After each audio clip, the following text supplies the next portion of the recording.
So today, as Team Turkey, we support the rise of China.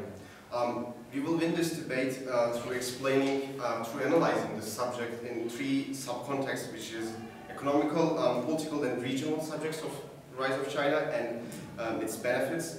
We will analyze them, the global benefits as well as the national, by that I mean the Chinese nation's benefits, and we'll also explain why these benefits outweigh the harm done by such rise of the Chinese empire or the Chinese government. So economically, the first one is that China is, has this cheap production feature that it has because it has such strong population. It's also highly populated, and through this, these people are able to sustain a proper life as well as being a cheap workforce for the Chinese government. And that's how this happens, and this is important because such cheap production helps the economy to proliferate and improve as itself. The second benefit would be the bigger market that's provided by the Chinese population. Through such a high population, there are more consumers, and in order for an economy to sustain, consumers are essential. And the more there are consumers, the better this economy will be, and the bigger, and also its improvement will be much faster than any other. And this environment also, like a Chinese government, such an economically empowered Chinese government, also create a competitive market. So the Western world has its production, has its machines and all, but such a cheap workforce, such a highly economically empowered country creates a competitive market. So through this, other companies, other Western companies, companies from all over the world, have to also produce cheaper products. And why is this good? Because consumers, the cheaper the product, is going to be better for the consumers. And through this, you also achieve a sustaining economy and an economy that's benefiting the consumers, benefiting the majority of the population. So, yeah. I do think that some companies are going to bankrupt just because of this feature. Yes, some people will be able to get those products cheaper, but obviously these great Chinese companies will be able to ruin other companies in other regions, in other countries, basically. Well, that's the basic feature of capitalism. Thank you for your question.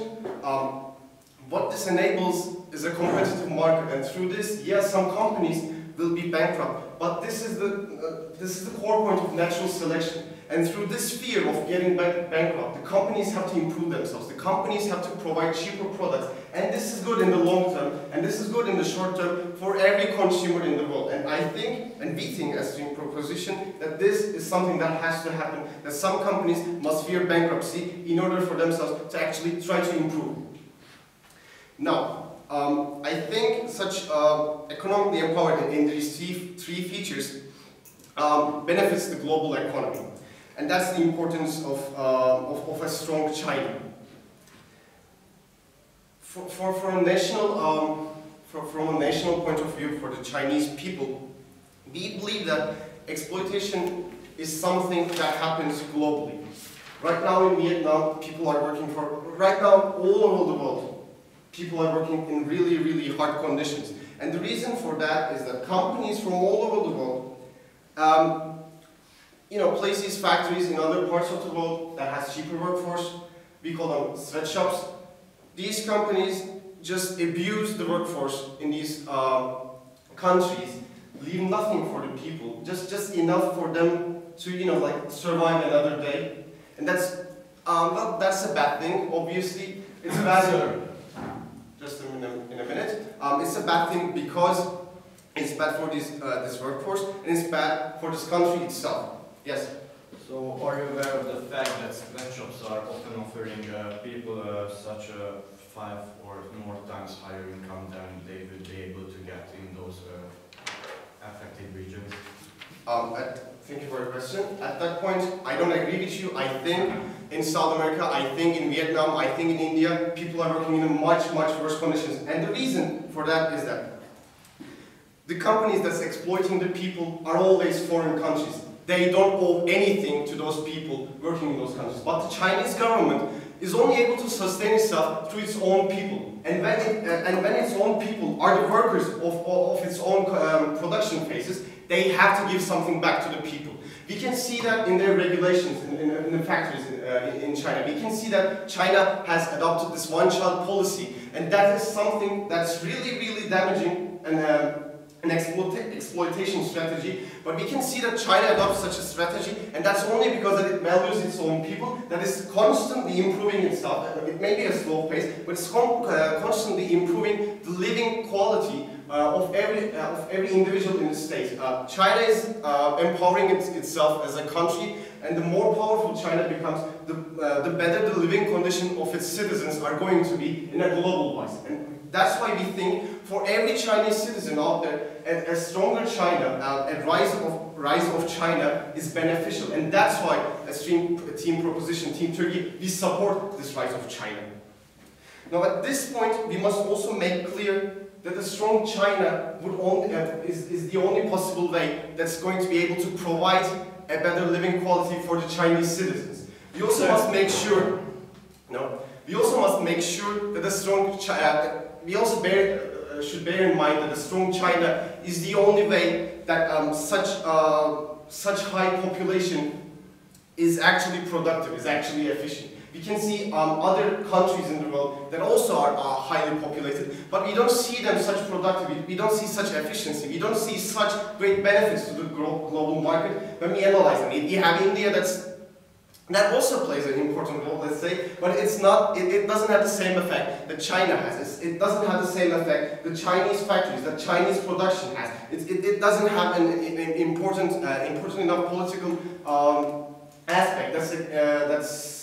Let's say, that's such beneficial globally. And that's why we support that only a strong China will be able to provide this economical benefits to the globally and also locally to the Chinese people and to the world. And that's why as Team Proposition, we today support the rise of China. Ladies and gentlemen, we are here today to really achieve and represent the global human welfare. And this measure can only be reached if we respect human rights and freedom. So we believe that we should condemn the rise of China and we should not let them rise. So we heard some interesting things about Team Proposition that chip production would help globally, but we think that this is not a good point, because if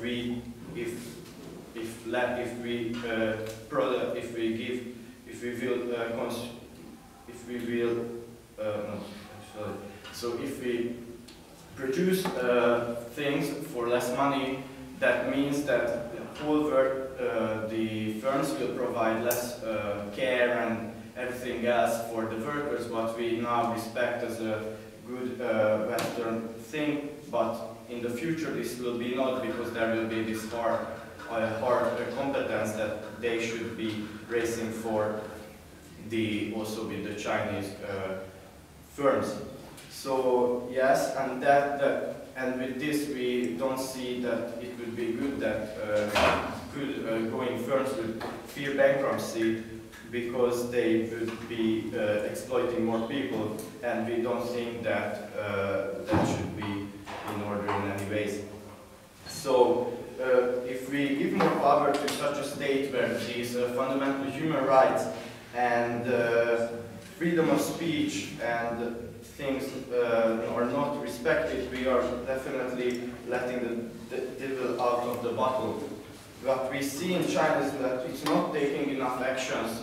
It's not taking enough actions to improving these things, although their economy is improving so much that these two things are really not in balance. And therefore, we should state that this Chinese system is a failed model, and this cannot be promoted in any ways, because it's failed in human rights, it fails in freedom, and it fails in the freedom of speech. And the fact that we respect the people of China and we respect the rights, and we should push back their governments which is an oppressive regime, and trying to push down these people and not letting them more rights and freedom. So So the EU also went through the same development as we can see, and there were like also big problems, but China now is in the 21st century, so they should be able to learn from our mistakes, and they should be able to provide a system which we cannot label as a failed system, and they will be able to grow, they will be able to reach growth without exploiting people. And we think that the growth in the 21st century should be achieved by following the EU standards and trying to give people more respect and freedom. So what we should see here that all of this is this is a zero-sum game. So if we let China rise, then some other policies and the policies we respect, we respect the people and we want to empower the people, that will mean that if somebody wins, then somebody should lose, and if we let China to win, then our policies will lose.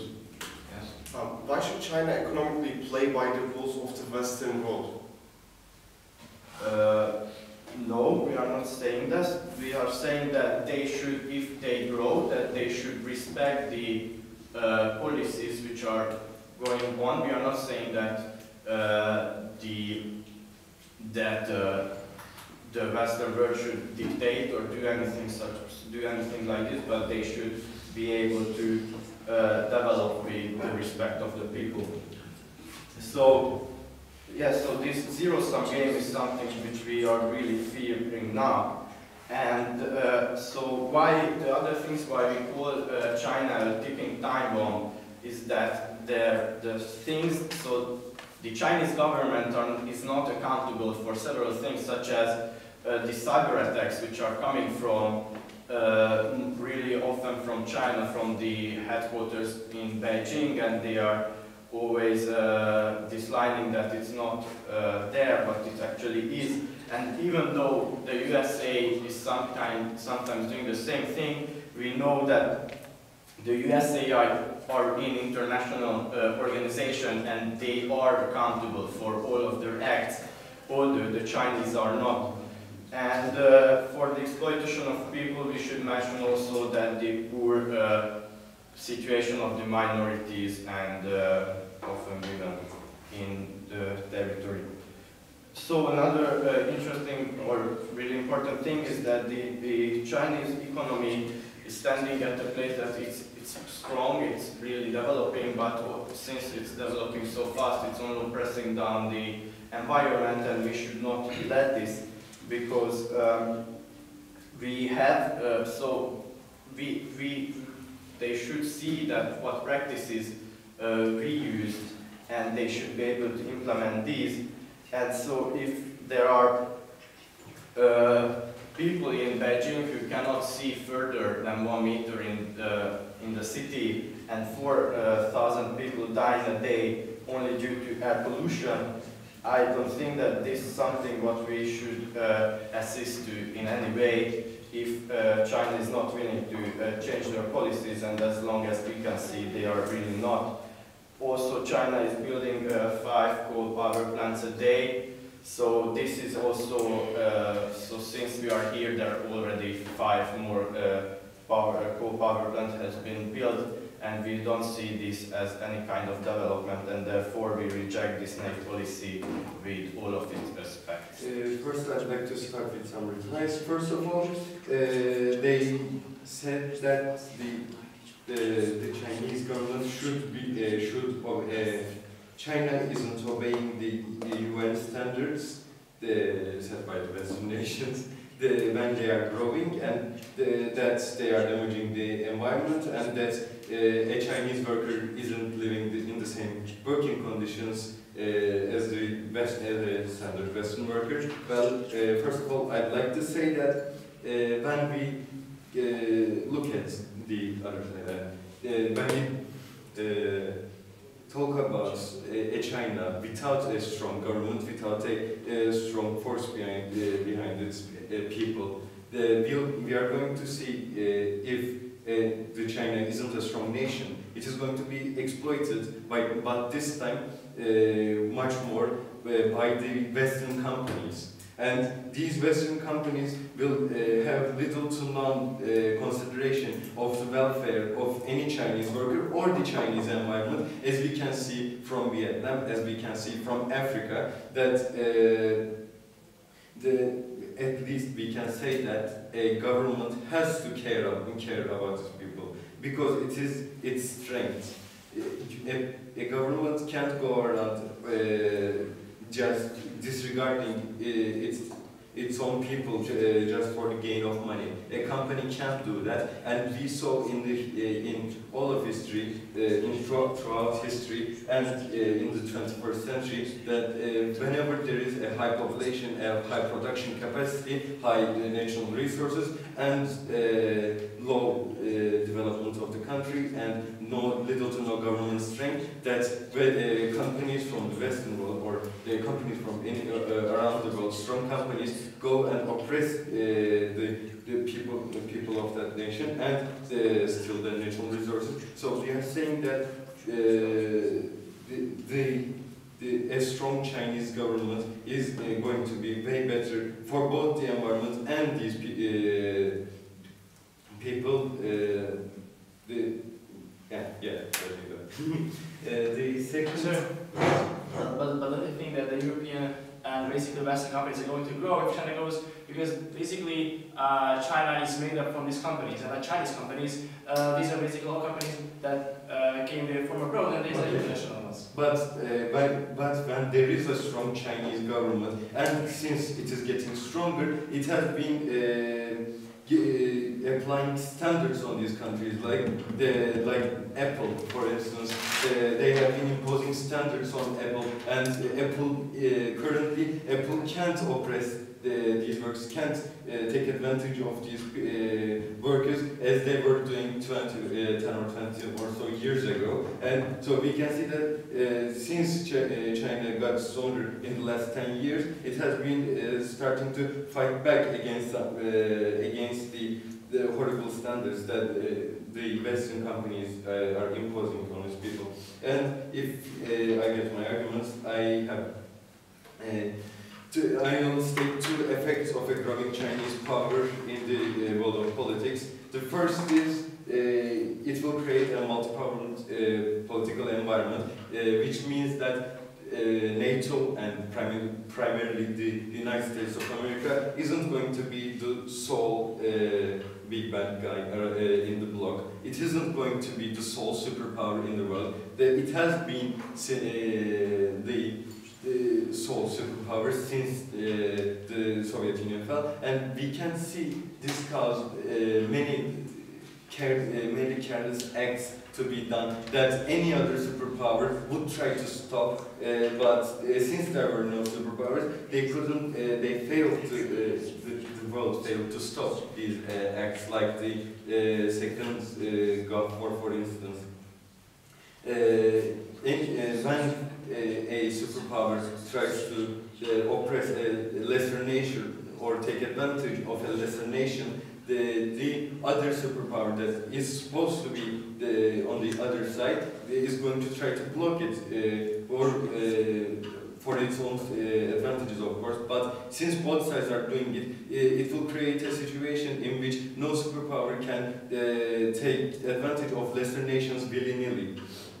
As we saw that even the US couldn't impose things on Cuba and all of Middle East when there was Soviet Russia. And the second effect is just on the Far East and Asia, which has been taken advantage of for centuries, at least since the colonization, and first the colonization of the countries, and second the colonization of the companies of these countries in Vietnam, in Singapore, in Taiwan, and these countries are going to be the largest markets for China, since they have cultural ties, since they are they have the high there's a large market there that China is going to want to sell because they are closer to it too. And when there is this much of a large market, China will want these countries to grow, since it will want them to be able to buy the high technological products as well, like the US would like NATO countries to grow. And another thing is that the Chinese government and China will try to bring stability to an area that has been unstable for a while, because China would want its main market to be stable. So when there is another conflict between Pakistan or India, or any conflict in Malaysia, for instance, or Thailand, China will want to stop this conflict before it can get large, because it will damage its interest in that area. So we will in turn see by ensuring the rise of China, we are going to see the rise of a great nation that will bring balance to the geopolitical environment. They also said that China didn't accept any allegations of the cyber attacks that originate from it. You cannot prove the connection between a rising China and the cyber attacks, first of all. And the second thing is the US didn't accept any responsibilities of the unstable Middle East. It left of the unstable Middle East, which would never happen if there was another superpower like China in the geopolitical. Yeah, that's good. Thank you. I'm going to mention the following topics. Successful states are followed and copied by other states. Global threat, change of development, ignorance of history, and also the threat of unsustainability. But first, let me quickly rebuttal. So, from the previous speaker of proposition, we heard that if China grows stronger, it will be able to fight for its people, so the Western companies will respect its people. So we heard a huge misunderstanding from the proposition, because it's not the companies, the Western companies, who are basically not caring about the human rights of the Chinese people, but it's the Chinese government who basically tells what rights are in those countries. The companies can't do anything about this. It's on the Chinese policy. We think if China grows stronger, this policy is even going to grow stronger, and no one will be able to fight against this policy. So let me start our clash points.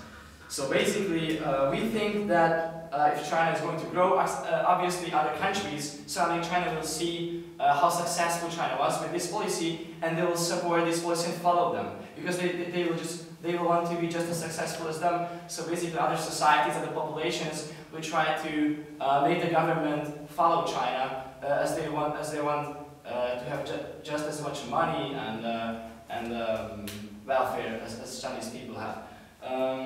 So we think, as China is a failed model, we do not want it to grow, and we do not want other countries to follow this failed model, so they will just like fall into the same problems as China has now, for example, human rights or the care of the environment, because there is no human rights and they do not care of the environment. There's the Asian Infrastructure Bank. They can influence Asia a bit, we think. Basically, this infrastructure bank was, let's say, created or mentioned just some months ago. The Chinese Prime Minister wants to create this bank, so basically it can help other countries within Asia. How nice this sounds, but the thing is, it's obvious why the Prime Minister wants to make this bank. Basically, if they would be able to make this bank and grow, they would be able to support other countries in Asia, obviously, but they could control them, because like they could influence them. They are going to give them more stocks if they do not behave just as they do. So we think this is a great threat that China is going to be followed, and China is going to be able to control and influence other countries. Global threat. So we think if China grows, obviously in today's world there is the United States of America, the superpower, the mega power on Earth. But if China grows, we believe that China can be just as powerful as the USA in a little time, and there will be a bipolar world, just as it was in the Cold War. Ladies and gentlemen, we all know how bad the Cold War was. We think that no one wants to live in a situation as the Cold War was years ago. So we would like to fight against the rise of China, because we think that bipolar world is not going to make any benefits for the global populations. We think a multipolar system would work. So not only China but other countries should grow as well. But as the previous speaker of the opposition mentioned already, this is a sum-zero trade. So if China grows, other countries will only get into worse positions. So this will be a bipolar world and not a multipolar world.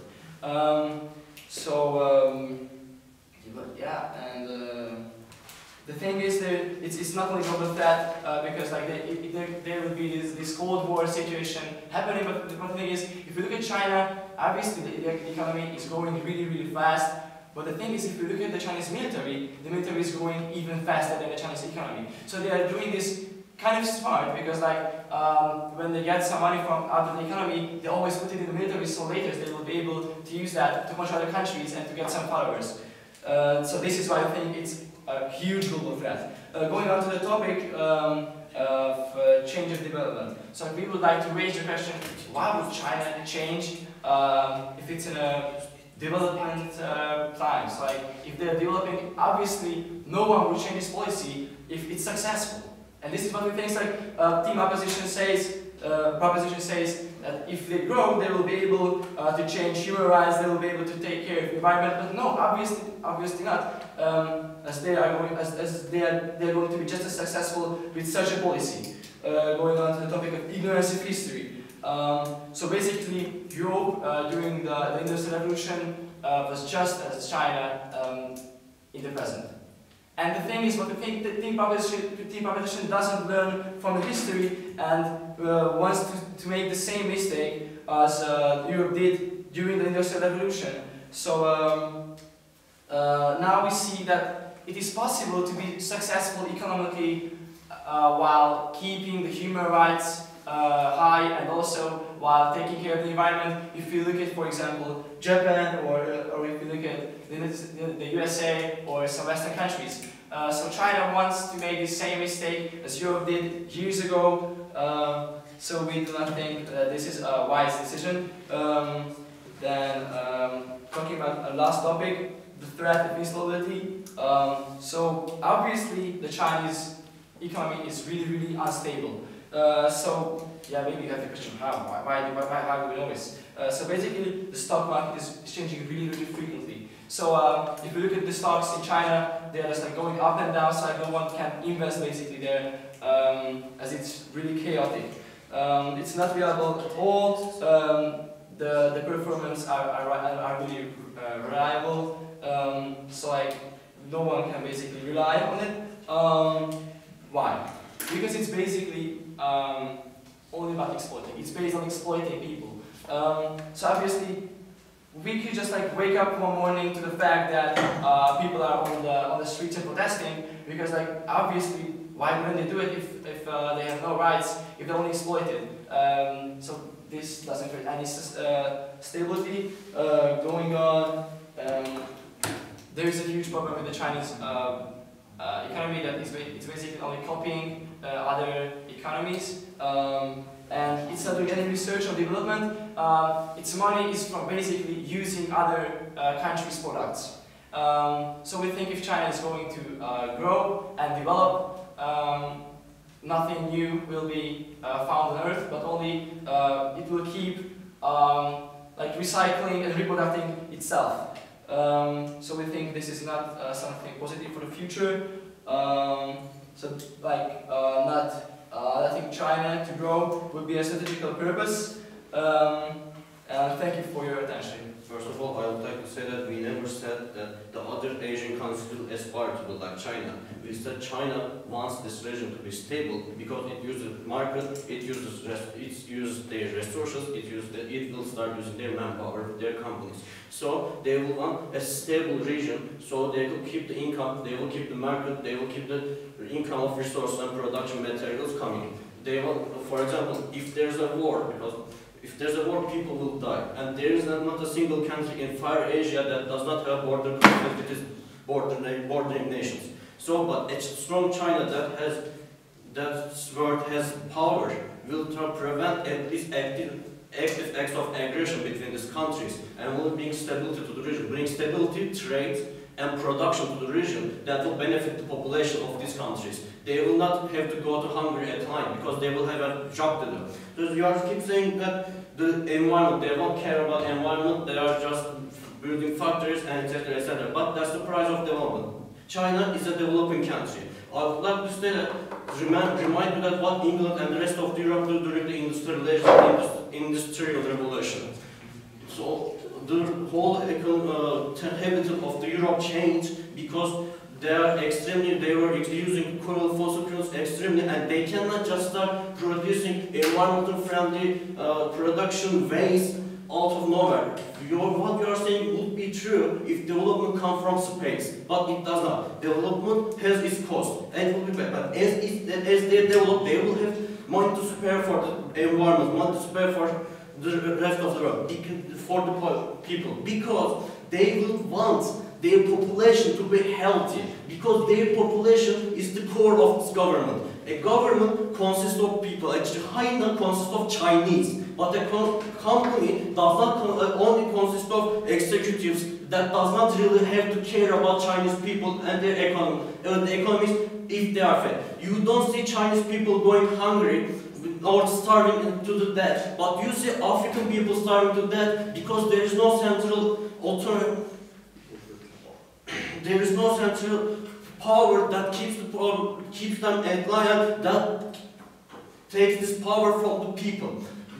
The government is the people, and you cannot just impose your idea of civil liberties and media censorship, not just right now, over this country, because Far Asia, Middle Asia, they all have different social construct and different approach to the world. But the Chinese empire, China is not a bird out of thin air. China has years of cultural development, and if they want it, they will eventually have it. You need to have this culture let its course. You cannot just say they are abusing them. You cannot do it. I will disband this country and take all these resources for myself and let them starve. The reign of Mao Zedong see millions starving, and if they do not follow the way they do, they cannot sustain themselves. So they need this heavy industrialization, and they need this cheap workforce because they are poor. But as you said, the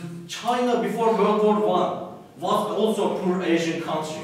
And they become a strong country that can sustain its population through heavy industrialization. So, it's the only way of development, and you cannot just say that they cannot do that, they are not legitimate to do that because you already did that. Okay, I have a question now.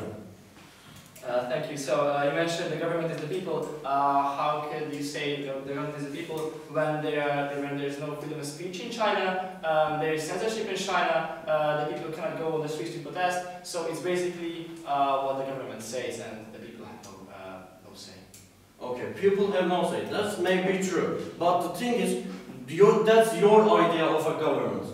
They have a much different philosophy, and maybe you cannot, this government at least feel like. What I am actually trying to say that even if they do not care about the civil rights of these people, and not even if they do not care at all, they still need this population to sustain themselves. For the government of China to exist, Chinese people should also exist. So China at least makes sure that these people go home with some food to eat. They at least make sure that they can have basic health care. They at least have to make sure that they have basic education. But if you just leave them be, no one will try to make sure that they have it.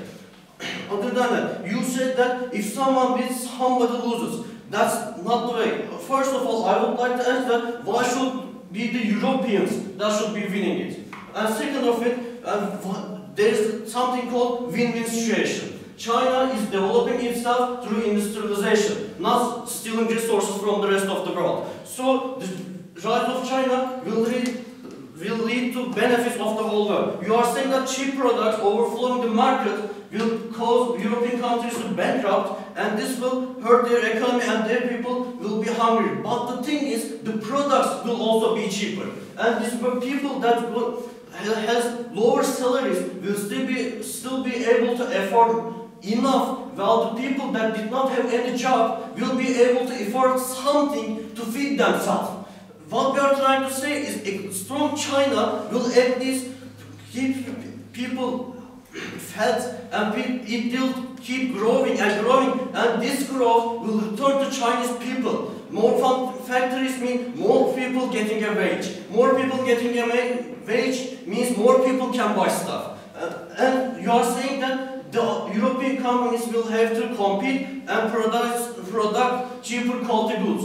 But they can instead try to provide better quality goods with better technology, with better production ways, with better machines for production. So they will just need to accelerate their process. So they will either try to compete and produce cheaper goods so that or employ more people so that more people will have access to these cheaper resources, or instead they will produce faster and they will produce faster high quality goods, higher quality goods, and it will benefit the whole market. More people will be able to buy it, there will be more market, more factories, more companies, more production materials, but with a cost. But this cost could be ignored because this is the price to pay so that people will not go hungry, so that there will be stability in the world. And for example, you are saying that America is responsible for the action, but they are yet to answer for Nagasaki and the atom bombs or the war crimes they committed in Middle East. So actually, a one-power world means that they are actually not responsible for anything they do. They did not answer for anything they did not want to answer for. But the second power will force the other one. America will force China, and China will force America to. They will keep each other in check and balance. So therefore, what you are saying is wrong. Therefore, I believe we should support the rise of China. I would like to state that we are here to assist China, and because we have in Europe we have lived this situation previously, and we know how to solve this problem. So we are here to assist. But first of all, I would like to start my speech with a lot of rebuttal, because actually we have heard some really controversial ideas. So first of all, the proposition side has stated that the government is the people, but as we have asked in the POI, that how can it be based on the people, and how can they make just opinions if the freedom of speech doesn't exist? How can they influence the government if they do not have any right to say what they want or to act how they want? Then we heard a really outrageous claim. We say that the environment is the price of development. So does it mean that 4,000 deaths per day is actually okay because that's the price of development? We believe that it's really outrageous. Then the proposition side also mentioned that they would spend the income on the healthcare and also the healthcare, but actually we only see that China is spending the income on the military. So we do not agree with this statement. And now I to conclude, to make a conclusion on the whole debate. So there were several economical aspects during the debate. So first of all, the proposition side has mentioned that it would create a competitive market and the products would be cheaper and it would be really good in long term. So first of all, I would like to reflect on the competitive market statement. So we have a really clear example in history that a competitive market is not always a good idea, because just like in the Cold War, it didn't end in a good way. So it's not always ends in a good way, and it could be even worse. So we believe that a bipolar world is never a good answer. We support the multipolar world. Then the second was that the cheaper product, which is actually the which will be good in the long term. So here comes our argument about the zero-sum game, because as you have stated that other countries' companies also be forced to make their products cheaper. So it really shows that if China rises, then other countries will decrease. Yes. Then also in the economic field, I would like to emphasize again that we only see that China is spending the money on military and not on healthcare and education, which would be really important in China. So we are not satisfied with this, and this shows again that China is a failed model which should not be promoted, and we should first re-establish the principles in China and then support it. And then you mentioned that a strong China would be better for the environment and better for the people.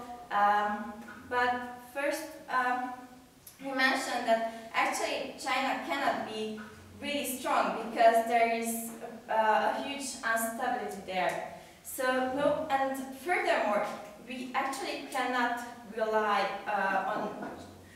on China because we can see the stock market examples which are happening nowadays. So which means that it cannot be actually strong, China. And then there was a clash point about that it would be there would be no more superpower. So so there would be the U.S. and China, and another argument besides the bipolar world, which is not great, that China is actually cannot be accountable in the global situations, because actually China doesn't signing any agreements, and so we cannot rely on us, as they cannot rely on China. And instead of for example, the U.S. always signs and ratifies agreements, which means that we will know how the U.S. will react on separate issues, and so we can trust. But China is not a country which can be trusted. And then there was also a point about improving the neighboring countries and to buy higher quality products. But we think that it would only mean that China would control the neighboring countries and would not improve those, because as we have mentioned the bank example, that they could really control those countries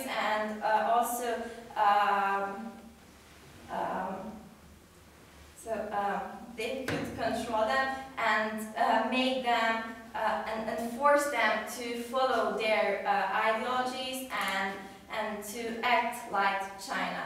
So we believe that considering all of these arguments, the opposition side has proved that it would not be a great idea to support the rise of China.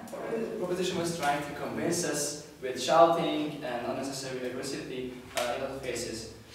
First speaker was talking for 5 minutes about why is the Chinese economy growing, what was basically unnecessary and no one needed it. We lagged the rebuttal from team proposition. We felt that opposition was basically battling with itself. We got almost one or barely any POIs from them. They didn't consider our statements, basically our clash points. Maybe this was because they were like chanting and showing disrespect through the whole debate. But let all these outrageous matters go and take one step back from the topic and see it from further side. So basically, this evening we heard the debate about China, a country that doesn't care about human rights, doesn't care about the environment, and basically exploits all its surrounding countries. So despite this, team opposition states that such a country will develop and we may support it with great optimism. We would like to raise the question from team proposition following this mindset. Would you support the old Nazi Germany in the same case? We cannot really see the point that you're making with this optimism. Please just look around in this world. Can we let ourselves to decide with such optimism? We think we cannot let ourselves because it's a huge risk for the whole globe to believe that just the thing we want is going to happen. We would like to ask team proposition to reconsider its stance and its clash points. Thank you. First of all, as team proposition, we would like to apologize if we were misunderstood. We were just enjoying the debating environment. We weren't making fun of you, but we were making fun of the concept subject. We enjoy doing that. We're sorry for the misunderstanding. To begin with my clash points. Well, first of all, the economic situation that's created by China is our first clash point. So we're saying as team proposition that through its cheaper workforce, China is able to provide cheaper products for the whole consuming society. And what team opposition states is that this will be bad for the Western world, and that's why we don't support the rise of China, because Western companies are going to go bankrupt. I don't understand why this is something bad, because it's benefiting somebody, and why is benefits for somebody such as China bad for or let's say worse than the benefits that's coming from the Western world. Another thing is that the conclusion reached by such statement is that let the world be the way it is, let the Western companies rule the world the way it is, and let the Western world impose the democracy that they believe in to China. And we don't support that. The reason behind that is team opposition fails to state why the Western democracy, why the Western companies, and why such stuff are better than what's provided by China. That's something we fail to see in their speeches. What happens is that all they want is that China follows an improvement, a development stage that obeys today's 21st century's Western democracies the way they use like democracy. They're saying that China bans free speech. They say that China is full of banning free speech. That's how Germany reached its current state after the Second World War. They ban all nationalistic ideas. They ban all the books that regard Hitler or the nationalistic ideas. That's the cause of development. Because if you don't do that, what happens is chaos. Because right now, China is not in a good state because it's still recovering from what it used to be. And what happens is that if you let everybody speak for itself, That's selfish and that's bad for a government. In every Western country, we see that there was some civil war, or we see that there was some banning on ideas, that these people actually fought with each other because they never reached an agreement. But when this war was over, when this banning was over, then they achieved a development stage, and then they reached the conclusion of their current state. We also see that you cannot impose democracy through history. We saw the situation in the Middle East. We are still trying to fix it. When you try to impose democracy as a third party, you fail to do that. Because unless the country itself, unless the citizens itself need democracy, unless they want democracy, and unless they achieve democracy by themselves, they will not accept anything that's coming from another culture. And that's the reason we must let China rise by itself. And that's the reason we must not let the other countries assist them in achieving this development stage, because we also know how Europe assists other countries. Like this might be a bit personal, but currently Turkey is dealing with Syrian refugees. And what Germany did was they gave Turkey some money so that we can keep these Syrian refugees inside. And that was the assessment Europe made when dealing with international problems. And we think that this also does not fit Europe's view on democracy. We think that this is just trying to benefit themselves, and that this is selfish, and that's why we don't support it. That they fail to explain why imposing democracy is good is the reason we won this debate. The second thing is that they're saying that China is spending money on military. That's something everybody does. And the reason behind that is that when you're a developing country, when you're a strong global company, what happens is that people will declare war on you. People will try to bully you into, imposing their own markets, into imposing their own countries. And that's the reason behind such things happen. And you never explain why these harms overweigh the benefits. And that's why we believe that we won this debate. Thank you very much.